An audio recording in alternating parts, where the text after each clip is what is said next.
This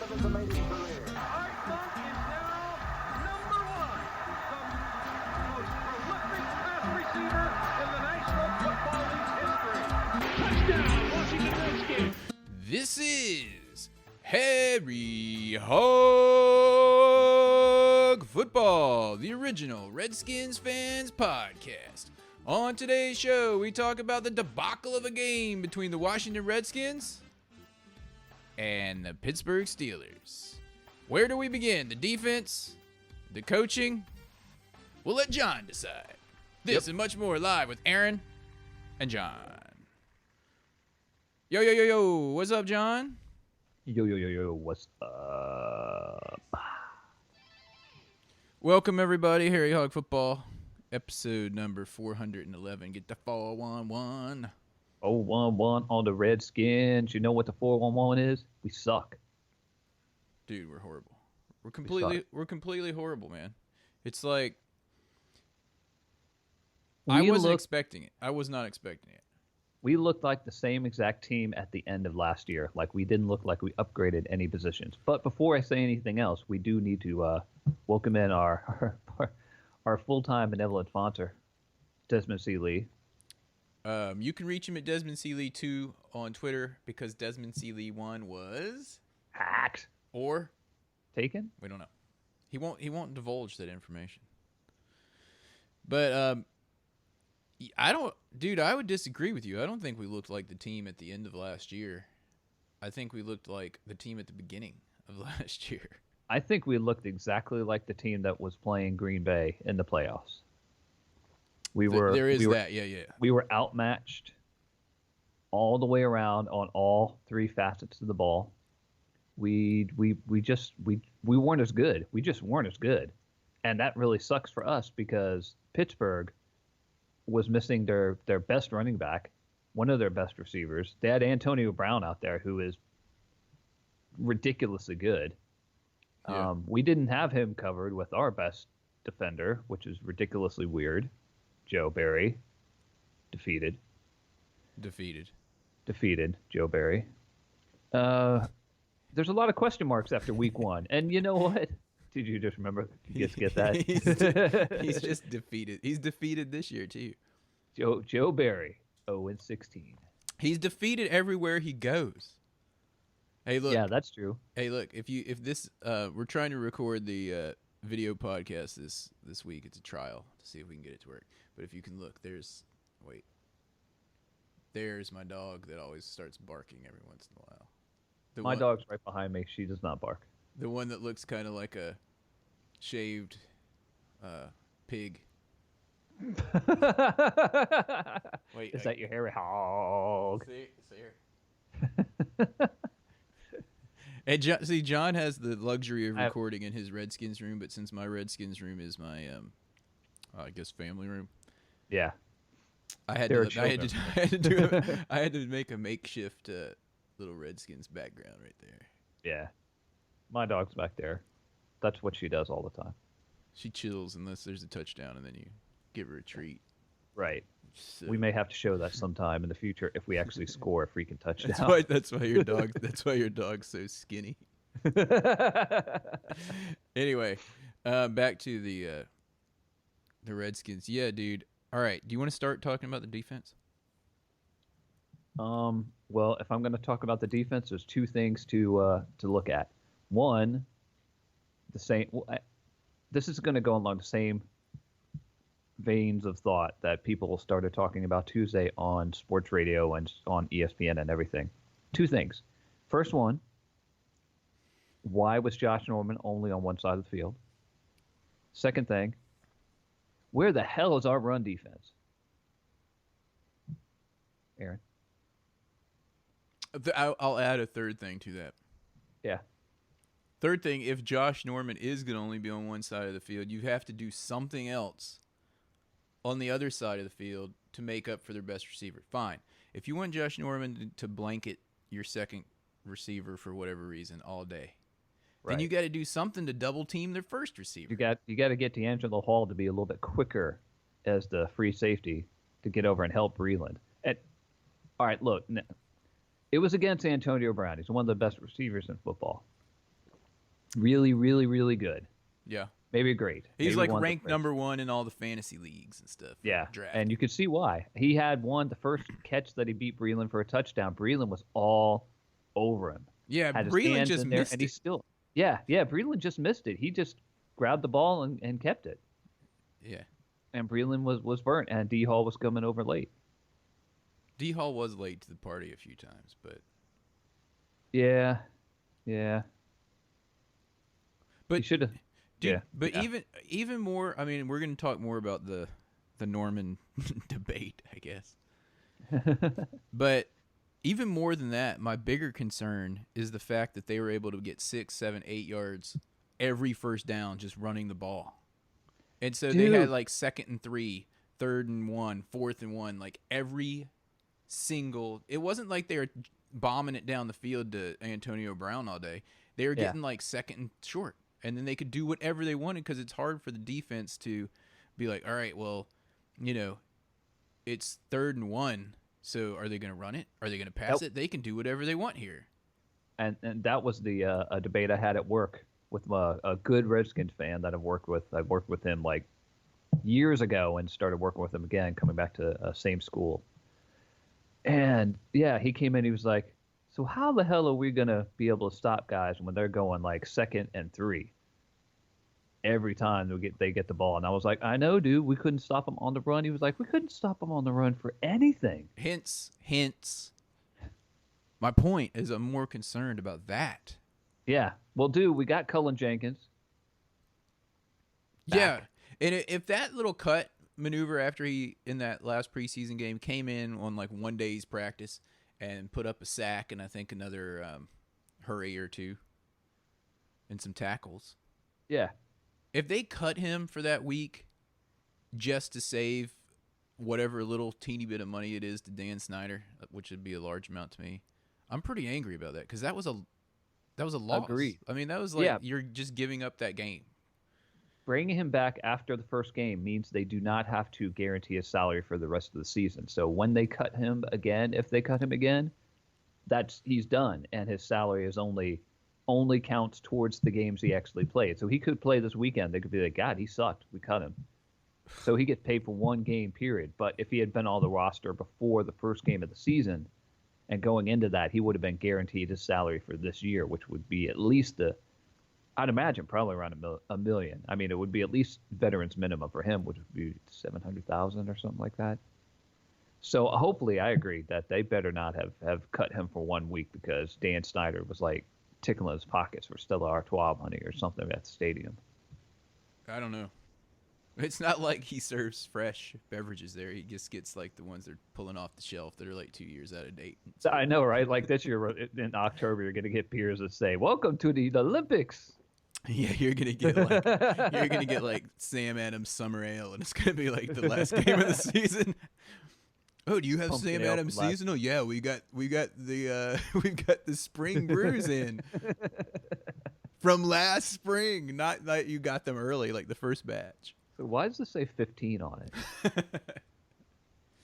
Man, You need to give me back my $1. dude, I think it is pretty hilarious how this is just a little side note. How if you go to a restaurant, they always try to serve the Sam Adams seasonal like 1 season late. Like they'll still be serving Oktoberfest in like November when it came out in like June, August or June or July.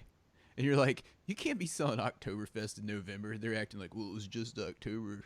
And I'm like, You're like, but it was brewed in like June. I know.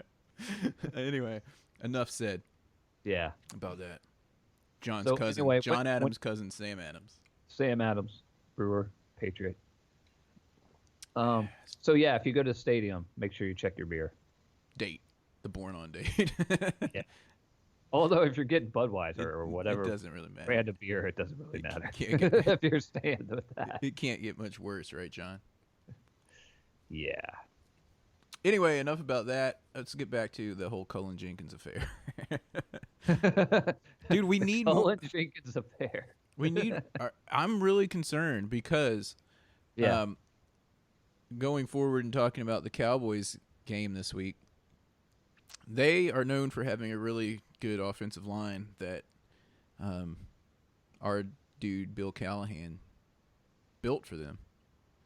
Yeah, and that's a problem.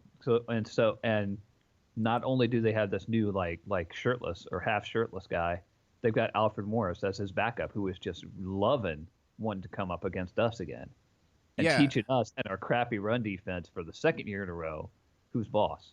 and not only that, but we have, dude, they have a sorry, I'm all distracted. They have a rookie quarterback who they don't want to have to pass a lot. So they're going to be pounding it up the middle. Yeah. Which is bad for us because, dude, I don't even know if we would have stopped the Steelers running if they just ran on every play. It's almost like good they're passing, they have a chance of an incompletion. Can we still go get what's his face from last year? Who? So we had a humongous dude. What's his name? The Kitchen? Oh, yeah, Knighton. Pot roast. Pot roast. Yeah, where's he? The Kitchen. The Kitchen. He's like, he's like, dude, I'm just pot roast. Oh, dude, pot roast. He surpassed the refrigerator. He He's might the be entire Kitchen now. kitchen. He looked like he kind of was the Kitchen when it got cut by the Patriots. Maybe the fact that he is the Kitchen now is why he got cut instead of just the refrigerator, which people could deal with. Yeah, on another note, remember when they used to hand the ball off to the refrigerator, the Bears? I remember that specifically from the Super Bowl. It was hilarious. Because he was so freaking massive. Nowadays, pot roast. All right, I just looked up pot roast and it gave me a bunch of pot roast. Pot roast. Like all recipes. Yeah, pretty much. Terrence Knight. How to make a nice pot roast for your next tailgating event. He is nicknamed Pot Roast and Mutton Chop by his teammates. I've never heard Mutton Chop. What's up, Mutt? That must before he got bigger, and then they just had to make him pot roast. They just went with Pot Roast. He is currently a free agent. Yeah, dude. He's weighing in at 6'3". How heavy do you think he is? 330. 398. 398? Not that big. 360? 355. Okay. 355, and that tells me that's what he weighed when he went to New England. Man,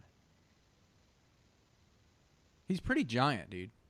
He's a massive guy. We could use him in the middle if he's still got a few pot roasts left in the tank. Dude, I hope that he does because we need him. We need anyone we can get in there. Well, just tell him to lay down in the middle of the field as soon as they hike the ball. If that's all he can do, but something needs to diverge. Just fall forward. He'll take up the space of the running back. They're not going to be able to jump over his girth. Just fall forward, dude. Yeah. Well, the fact that we haven't picked him up yet, and we're getting ready to go into the second game, a short week against Dallas, that tells me he may not be back in professional football. He might not be in football shape. He might not be in football shape. He may not be in football shape. Speaking of football shape, that reminds me of what is this football move stuff? Because Antonio Brown completely fumbled that ball. Everything I heard on the radio going into work Tuesday, I heard on ESPN in the afternoon, all of that stuff. Not a single person said, oh, he didn't make a football move. Every single person was like, oh, he made a football move. I don't even care if it was a football move. He caught it, and then he turned. And then he turned, yeah. He secured the ball and then turned. It wasn't like bobbling around while he was turning. I don't understand. That was and the only person who agreed with it was Jerry, 100 years old, Austin, on who I think was the Super Bowl official. I think it was the lead official on Super Bowl 17 back in the day. I think he was the lead official on one of our Super Bowls like 30 years ago. Well, Jerry Austin is obviously from Texas. Or Pittsburgh. Do I need to go further? It's not like that play would have like changed the game. We just got whooped all over the field. There's no other way around it. It's not like you come out of that game angry because you thought we should have won or could have won. You're angry because we Yeah, it was like, oh, if we hadn't had that one play, we would totally been in it. It would have been close. No, No, No, no. we were just bad. In fact, The, Mike the, Tomlin was taking it easy on us in the fourth quarter. and what's his face? Williams, D'Angelo Williams, got that last touchdown like almost as a joke. Like it was almost like he didn't want to get it. Like I'm sure he saw the gap. He was like, "Well, I guess I'm gonna go for it," and ran it in. He couldn't just like not. Yeah. It But was. oh my goodness. I mean, we had almost nothing. I don't really have anything bad to say about Ben Kotwika for the first time in a while. So that shows exactly how bad our offense and defense were. Is there anything? And Kirk Cousins with the whole Oh, game. let's get into that. All right. The whole game, he was underthrowing people a lot. He did not look like he did not look like he was in football shape. Do you have his stats? I do have his stats. The whole football game to me, dare I say, who he reminded me of? RG3. Gosh. Oh yeah. Before Yep. RG3 was benched, where he just kept like, throwing these little underneath passes and like throwing them inaccurately and like Yeah. not making wise decisions, because even John Gruden was calling out. He's like, dude, they're in this spread out zone defense. You could have run for like 10 yards on that play, and you're just standing there throwing it to the little dunk off dude. That's a great point. He was like he didn't run. He didn't run at all. And At all. I mean, you know, he's not like he's not like Drew Bledsoe. He's not like one of those standard made in granite quarterbacks that just could never run ever. The dude he can run when he wants to. He knows what he's doing, and he was. For me, it goes back to the second preseason game where everyone got benched. All the starters got benched, and so I didn't feel like he was in football shape as well. Like the only person on the offense that was really, really sharp was Sean Jackson. Yeah. And you're the only person that I've heard actually saying this and like advocating for the fact that no, I've read it one other place. They're not playing enough in preseason, our starters. Yeah, they should. They didn't. The last person to play, I can't remember if it was I can't remember if it was the old ball coach or what. But the last, oh no, I think it might have been Zorn, son of Zorn. He one of those guys didn't play our guys in preseason very much, and then they sucked in the regular season at the beginning of the year because they didn't get practice. Now I'm not saying to practice all 4 games, but you can't hold them out of the second game of the season. I mean, completely take them out of the preseason. That's like a whole quarter of. That's like. They only get like 2 quarters of work in the preseason. Yeah. They get the first drive in the first game, and that's it. Second one, they get about a quarter. The third one, they usually get about a half, and the fourth one is all scrubs. And so we took away like, I don't know, a third of their preseason. I'm not saying anything about needing to extend or decrease the. Well, no, I do say we need to decrease the preseason to like 3 games instead of 4, but just hold them out was stupid. It was stupid, and you could see it in the game. We weren't ready, and again, Pittsburgh pretty much whooped us all the way around, but we weren't ready.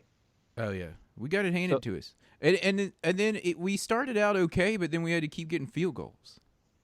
And then we had like Deshaun Jackson get an awesome 30-something yard reception. You're just woo, and then we get a hold, penalties. and then we get like a false start. Yeah, and we on do the that. Center. Yeah, how does a center get a false start? That's all I'm saying. And by the way, we cut his backup, Reuter, this week to make room for Cullen Jenkins. Did we really? Yeah, he's on the practice squad now, but we had to make room for him. So. Yeah, I'm glad you brought that up, dude, because that was my other big point about why we lost this game. Not only did Pittsburgh, it's almost like they mind tricked us into doing these little dink and dunk passes, and they're like, fine, just do that all day. That's fine. Yeah. Especially after they got a penalty on us, because once it's 1st and 15 or 1st and 20 because of a hold, they knew that those dink and dunks we're not going to get 20 yards on it in 3 downs. They're like, fine, get 5 yards and then do it again and then do it again, then punt. We'll take that all day. And they're like, here, Kirk Cousins, throw it to this guy that's wide open. Look, no one's covering him. And then they tackle him. Yep. And they kept everything in front of them. They couldn't get anyone back like deep. And then until like the end of the third quarter where they started playing prevent. and that's when Yeah. people started getting open. Yeah, they were playing prevent like the whole fourth quarter. They were taking it Yeah, easy on us, dude. They had the game won. They didn't want more injuries or anything. yeah. Kirk Cousins 30 for 43, 2 interceptions, 329 yards. It should Not have not been every more day. interceptions. It should have been, yes, absolutely. 30 for 43. That sounds not bad, but they were giving them most of those little teeny Yeah, passes, and he even missed some of those. they were terrible in the beginning of the game. It was a lot of those were second half catches. Yeah, I mean, it'll be interesting to see how they come out and play against Dallas because Pittsburgh, a lot of people are picking them to be a Super Bowl team, and a lot of people are picking Dallas to suck. But it does show you that we're not anywhere near, at this point, those playoff caliber teams, just like you were saying last year against the Packers. We went into the playoffs like, yeah, we're in the playoffs. We won the division, but our division is like Our division like sucked. AAA. It's like, what is it, Division 3 college? Is that the lowest one? Football championship subdivision. Ours is like the Division 3 or 2 college, and the other playoff teams are like Division 1. Or we're like the team that in the NCAA basketball tournament, they had to do the play-in game to make the tournament. We're like that team. The play-in game for the tournament. So it'll be interesting to see how we do how we play against Dallas. But Man. the fact that Dallas is already set up to run, and we can't stop the run, and Dallas is not set up to pass with their rookie quarterback is scaring me, because in the past Dallas was so stupid that they'd be running like the Pittsburgh Steelers were against us, and then just decide they were going to pass all day, and then they would end up losing. Yeah, they'd run because they wouldn't do what worked. Don't ask me why.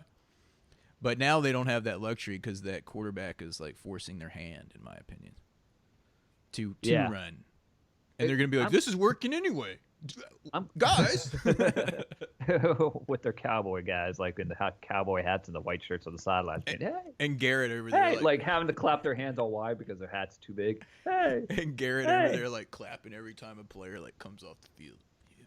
Yeah, let's go. That was a good try. That was way to go. Whoever that dude was that Des Bryant was saying, "Get out of bounds." Good job, dude. That was pretty hilarious because I was looking at him just like grinning and like having some Schadenfreude. Yeah. I was just like, look at that. He totally did not go out of bounds. And Dez was the one. Dez was in the background going, "Get out of bounds." And he just looked at Dez and cut in. He was probably like, I got to do the opposite of what Dez is saying to do because that guy's an idiot. I'm used to him being like trying to tell me to do some dumb stuff, so I'll just do this instead. He's like, "Get out of bounds. I got to score a touchdown. we got to win this thing. We're down by 3. Or 1. We're down by 1. We got to score a touchdown." Oh, my goodness. But, that puts us and the Cowboys in that 0-1 position right now going into this weekend's game. This is a huge game for us, and it's a huge game for Dallas. One, because if Dallas loses, they're lost 2 divisional games. But if we lose, then we're 0-2. Right. And 0-2, okay, but they're in really bad shape. But we need to win it. I mean, it's a must-win. And people retweeted. I tweeted this. This is how I felt about the game. I said something like, "I'm surprised that we suck this." I don't know. I said, "I don't know why I'm surprised that we suck this bad." But I was fooled again, dudes. I thought we were better. I thought we were going to be much better. We looked like the team that was against. We looked like the team, and a couple guys brought this up as well. We looked like the team that we didn't add anything from last year. It was a team. Last year we played. All right, let me reset. Last year we lost every game to teams that ended up with a winning record on the season. Every team we played with that was a winning team, we lost to, and then we lost in the playoffs, and now we've lost to Pittsburgh. So we're kind of still keeping on. We've got a lot to do, and talking about what you're saying about being all pumped for this year and everything, I think we can be, when our offense is really clicking and we're like throwing the ball, especially going through that type of stuff, throwing the ball left, all over the place and basically scoring touchdowns that way. We can, when we're on the record with that and we're scoring a lot of touchdowns in a game, we can kind of make up for the defense not being as good as we need them to be. Mm-hmm. But if the offense sucks and the defense already sucks, and we got that one guy, Josh Norman, on one side of the field, and that's it, then I don't know. We can't stay with them if we can't score a lot of points, is what you're saying. Yeah, basically, we're one of those teams. Yeah, you're right. We're one of those teams. We have to score points to be able to put ourselves in a position to win the game.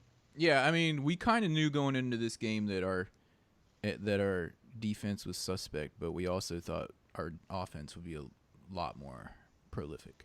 Yeah. And the offense could be prolific. I mean, Dallas may really suck. They gave up points last week.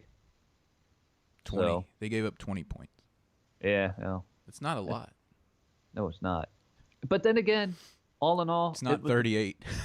It was right. It was not 38. It was the first game. You never know. The first game, a lot of people are getting the cobwebs out. You got a dumbass from Dallas like down on the ball in bounds instead of going out of bounds at the end of the game. Everyone does stupid stuff like Dallas. So we could whoop them up on Sunday in the first short week against Dallas. We'll see. Oh yeah, and we've already brought up how both of our games against Dallas are on short weeks. Yeah. Especially the Thanksgiving game where they're trying to get Dallas a win at all costs. The NFL. Yeah. By having us play on Sunday night and then they Sunday night game. We literally get 3.5 days. And then we play on Thursday afternoon. Crazy. So you could probably add the hours. We were going to end playing about midnight on Sunday. And so then we play on Thursday at 4. So Yeah. Do the math. I'm too tired. It's early. It's Saturday morning. Anyway, all right. So we're going and RG3 got hurt. Oh, yeah, we'll talk about that right after the break because we're going to do our injury report right after the break and then our game balls and kicks, and then we're going to let you get ready for some football. And our break is going to be really short. In fact, do we even need to have the break? Do we have a very short break? Yeah. Josh, do we have a break? Who said that, dude? Oh, there's Josh. I thought he was here. I called it. Oh, by the way, I forgot, before we go to break, Brian Mitchell called into the hog line, and this is what he said. Play some damn football. You sucked on the field today. No lie.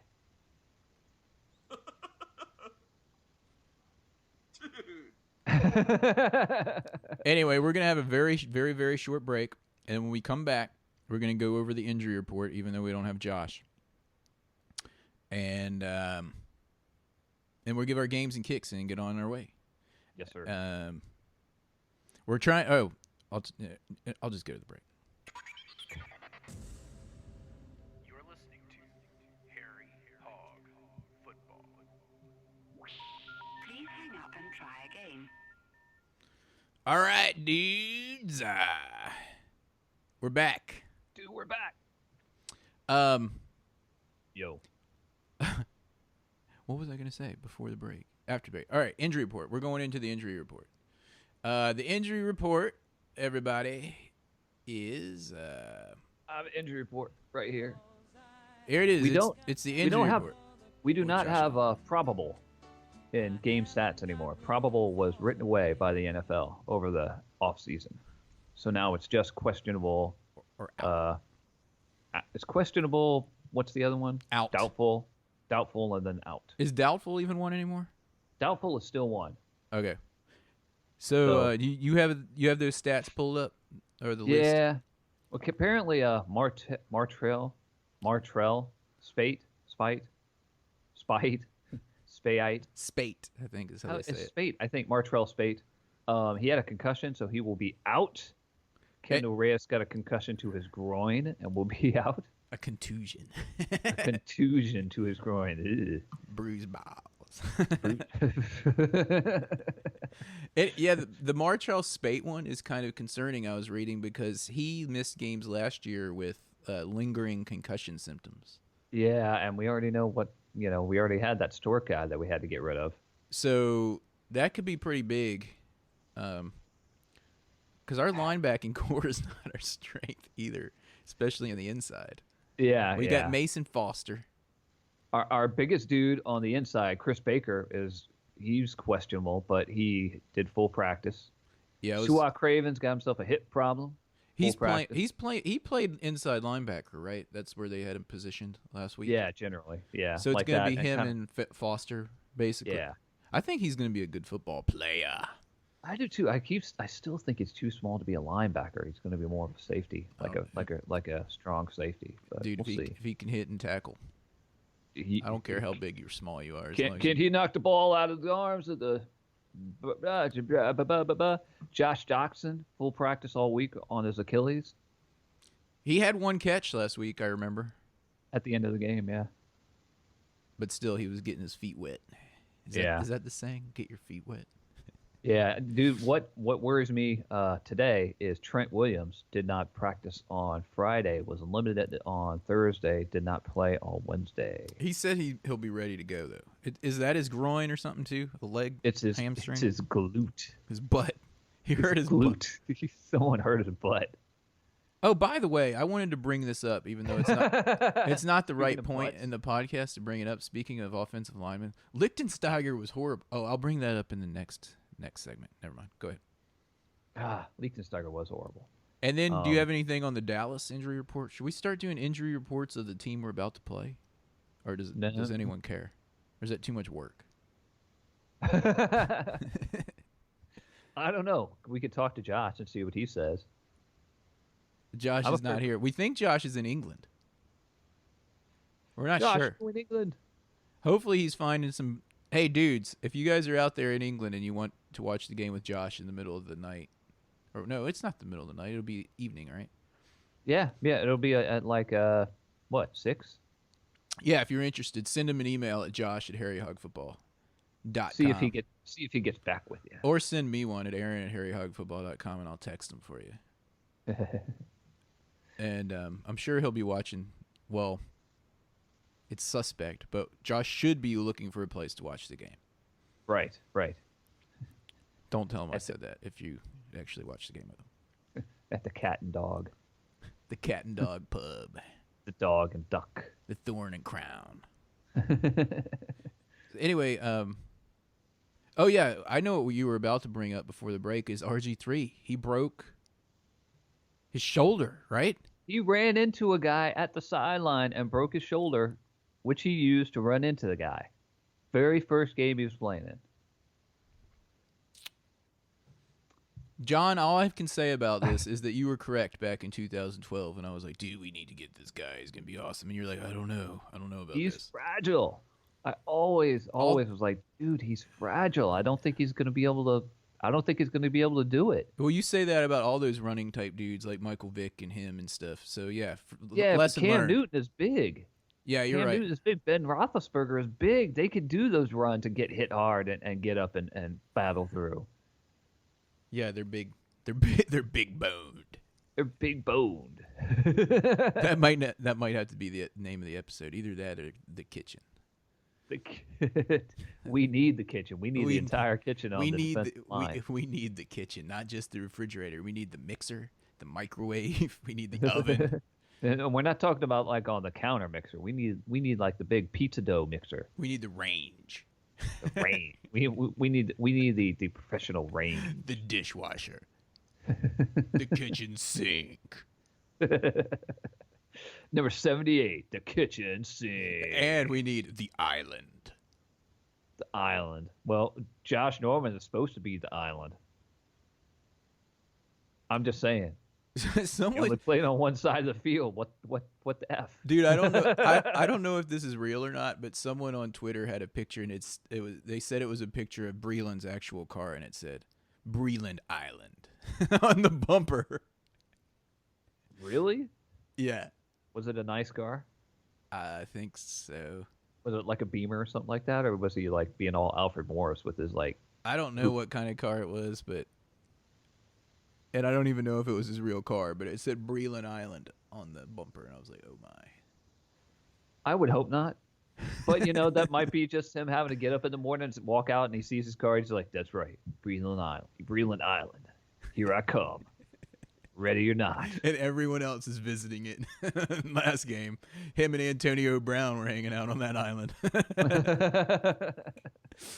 Anyway, all right. Antonio Brown was like Lord of the Flies on that island. All right, well, it's about that time, John. Your favorite time of the podcast. Yes. Cut! Oh. The coveted and ever-elusive Game Ball Award. Yeah, I don't think we really cut anybody but Ryder. We cut Reuter, so that's all. Yeah. Here's your next favorite time. The time where John Adams gets to give his game ball to the most deserving player on the Washington Redskins from the previous game. My most deserving player of the Washington Redskins was Deshaun Jackson. Mm-hmm. He played He well. He was, I think, the best player out there. Maybe we have an offensive lineman that did something that I didn't notice, not the center. But Deshaun Jackson, 6 receptions, 102 yards receiving, very good. Everyone, he was out there doing what he was supposed to do. I don't know what a lot of the other guys were doing. Yeah, he played pretty well, and he wasn't hurt, so that's a plus. Yeah, dude, I'm trying to think who I'm going to give my game ball to, and I may have taken yours there actually. No one really. Now that the game was 4 days ago, no one's really standing out in my mind. I remember early in the game, Jordan Reed made a couple of nice catches and shed some people to get first downs. Yeah. And Jordan Reed ended up with 7 catches, 64 yards. I'll give it to him. He looked like he was picking up where he left off. And he's not hurt. At one point, I thought he was hurt when he got up, but I guess he wasn't. So yeah, maybe it was. I'll give it. It's much easier for us to choose. It's time for this week's Kicking the Balls Award. Yeah.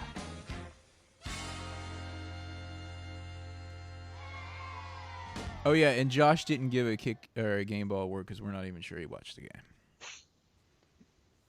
Although no, I take that back. He tweeted at me during the game or texted me. It was like, "Man, that was horrible." So he'll give his game ball to Kirk. He'll give his to Kirk Cousins. Halfway through the game, like at halftime, he was like, "Oh man, Kirk Cousins looks like Ensign Jensen." Ensign Cousins. I think we tweeted that at one point. It was right after you tweeted that. So I think he read it. He's like, "Uh-oh, I better text about this." No, he texted. No, in his defense, he texted me Ensign Cousins. I thought it was hilarious, and then I tweeted it. Sweet. Ensign Cousins instead of Captain. He probably got to the no the bar. Ensign Kirk is what he said, right? Instead of Kirk. Captain Kirk. Yeah. He probably got to the bar like right around halftime. Was like, "Dude, I gotta get to the game," all like forgetful, like he does. Anyway, all right, kick in the balls awards. Who is yours going to? You want me to give mine? Mine, I'm giving mine to Brashad Breeland because you got bent over a barrel, dude. You had such a horrible game. You got it handed to you. He got it handed to him. I don't. That's it. All right, can I give mine? Breeland Island. I'm gonna give 2 kicking the balls, 4 kicking the balls awards, if that's all right. Wow. All right. And we're all right. You give your kicking the balls, and we will vote on the best one. All right. First kicking the balls award on offense goes to Lichtensteiger for having 2 penalties. One was a false start on him. One was a hold, I think. Yep. Secondly, he got pushed back into the quarterback like every play. He was getting pushed back like 4 yards. Yeah. And all right, so that's enough on him. Secondly, the entire interior defensive line that couldn't stop their backup running back to save their lives. Yeah. Now, D'Angelo Williams is a good running back who would be a starter on many teams. Right now, he's not like a backup. He's a legit starter. Nevertheless, yeah, he's the backup for this. To accentuate my point. Until they get Le'Veon Bell back. To accentuate my point. Yeah. All right, so that was huge, which I think was the key to the loss was the defensive line, personally. Yeah. Absolutely. Third kick in the balls award goes to none other than Mr. Jay Gruden, barf, for Dude, making we haven't even horrible talked. coaching. Go on, because Didn't all right? we Didn't haven't he talked challenge about it. something that wasn't even close to being turned over? Am I wrong? No. He challenged the fumble that ended up not being a fumble. No, the fumble that was a fumble to everyone in the Yes. world except for Jerry Austin But and whoever's in their booth in New York. but let me get back on that. That there was another reason. Not only did they get that call wrong, in my opinion, but the refs on the field called that a fumble. The referee threw down his hat where Kerrigan, I think it was Kerrigan recovered it. Whoever recovered it. Yeah. He threw down his hat where it was recovered, and they called it a fumble. Then they met and called it incomplete, so we had to use our challenge. Why didn't the referees just review it at that point instead of making us use a challenge, which was a ripoff? Right, absolutely, because that's what the referees are supposed to do, is to be like, well, we say it's a fumble, and that way they don't have to challenge it. If they don't know themselves, then why are they making us use a challenge? Yeah, it was weak. That was week one. All right, week one. But anyway, back to Jay Gruden. There was a 4th and 6 that he went on, yeah. But then he didn't go on like the 4th and 1 earlier or something. When I was like, you should go for it here.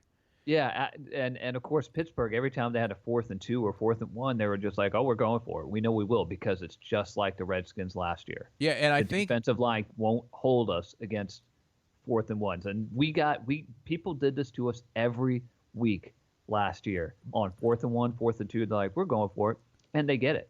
But that over and over. Yeah, that's what's accentuating my point here. Is I think that Jay Gruden let his ego get in the way of his mind as far as, oh man, they went for it on 4th and 1, we're going for it, even though we didn't have a chance. It's like, dude, what? Yeah. Now that they went for it, you're going to go for it, but what you wouldn't earlier when it made more sense, like logically. Yeah, on 4th and 6 from like, I don't even know where we were, somewhere near midfield or something. So yeah, that's definitely a kick. And the fact that he didn't make any adjustments and like didn't pick up on the fact that they're letting us get those dink and dunks all day.